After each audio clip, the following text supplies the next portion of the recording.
Il-ġimgħa filgħaxija tfakkar jum il-Vittorja b'ċerimonja quddiem il-monument fi Pjazza l-Assedju l-Kbir fil-Belt Valletta. Għaċ-ċerimonja li saret fl-isfond tal-pandemija u biż-żamma ta' distanzi soċjali fost il-mistiedna distinti oħra attenda l-Aġent Prim Ministru Chris Fearn fin-nuqqas tal-Prim Ministru flimkien mal-kap tal-Oppożizzjoni Adrian Delija u l-Speaker tal-Kamra Angelo Farrugia fost l-oħrajn. Lejn tmiem iċ-ċerimonja tqedu kuruni f'riġlejn il-monument fil-bronz ta' Antonio Shortino li jfakkar l-Assedju l-Kbir. Jum il-Vittorja jfakkar ir-rebħa tal-Maltin u l-Ordni ta' San Ġwan fl-Assedju l-Kbir tal-1565 u tmiem tal-assedju fuq Malta fit-Tieni Gwerra Dinjija.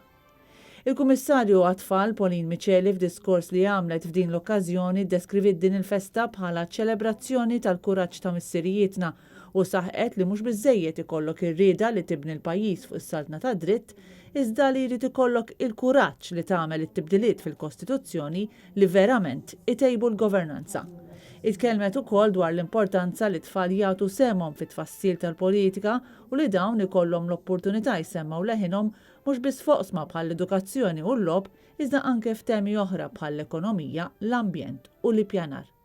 Wara tqejjed tal-kuruni mal-monument, iċ-ċerimonja għalqet bid-daqq tal-innu Malti mill-Banda tal-Forzi Armati ta' Malta taħt it-tmexxija tas-Sur Mast u Kaptan Jonathan Borge.